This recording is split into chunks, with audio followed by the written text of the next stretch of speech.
Bismillahirrahmanirrahim. Assalamualaikum warahmatullahi wabarakatuh. Salam sejahtera untuk kita semua. Bersama dengan saya Nurdin, Guru Produktif IT. Kali ini dalam mata pelajaran Administrasi Sistem Jaringan, kita akan membahas kontrol panel hosting.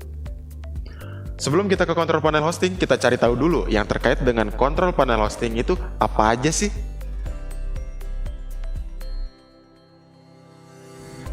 Yang pertama, apa itu hosting? Hosting adalah layanan berbasis internet sebagai tempat penyimpanan data atau tempat menjalankan aplikasi di tempat terpusat yang disebut dengan server dan dapat diakses melalui jaringan internet. Pada dasarnya, web hosting hanyalah sebuah komputer tempat di mana individu atau organisasi menempatkan situs website mereka. Biasanya ketika berbicara tentang web hosting, itu berarti ada sebuah perusahaan yang menyediakan space atau tempat pada komputer yang disebut server yang digunakan untuk menyimpan data-data website. Yang juga menyediakan konektivitas internet sehingga komputer lain dapat mengakses file-file yang ada dalam website. Selanjutnya, apa sih itu domain? Untuk membuat sebuah website, kalian memerlukan nama domain. Domain adalah nama dari website yang kalian buat. Contoh yang paling mudah adalah google.com. Google.com adalah sebuah nama domain. Apa sih perbedaan web hosting dengan domain? Web hosting kita ibaratkan rumah, yang di dalamnya ada peralatan atau furniture yang disebut file website. Dan rumah pasti punya alamat yang kita sebut dengan domain. Setelah kita paham dengan domain, kita akan tahu juga apa yang namanya dengan TLD. Apa itu TLD? TLD adalah top level domain. Mari ambil beberapa contoh domain berikut ini: google.com, kaskus.co.id, detik.com, wikipedia.org. Semua contoh tersebut berakhir dengan ekstensi yang berbeda. Contoh, .com, .co.id, .org, .net, .info, .biz, dan lain-lain. Nah, ekstensi-ekstensi tersebut dinamakan TLD atau top level domain. Kembali ke domain. Perbedaan domain dengan subdomain. Apa sih perbedaan domain dengan subdomain?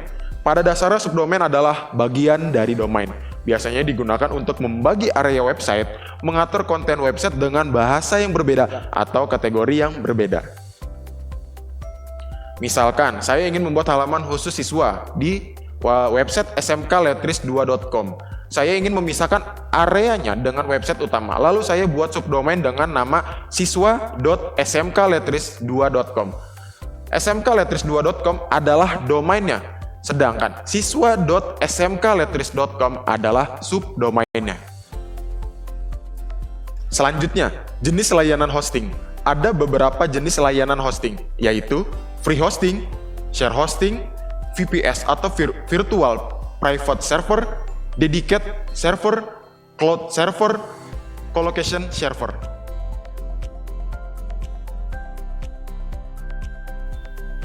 Yang pertama, free hosting adalah layanan penyewaan hosting gratis yang biasanya hanya perlu daftar akun menggunakan email atau data diri kita. Lalu ada share hosting. Share hosting adalah menggunakan server hosting bersama-sama dengan pengguna lain. Satu server dipergunakan oleh lebih dari satu nama domain. Artinya dalam server tersebut terdapat beberapa akun. Yang dibedakan antara akun satu dan lainnya dengan username dan password. Lalu ada VPS, Virtual Private Server, merupakan proses virtualisasi dari lingkungan software sistem oleh operasi yang dipergunakan oleh server. Karena lingkungan ini merupakan lingkungan virtual, hal tersebut memungkinkan untuk menginstal sistem operasi yang dapat berjalan di atas sistem operasi lain.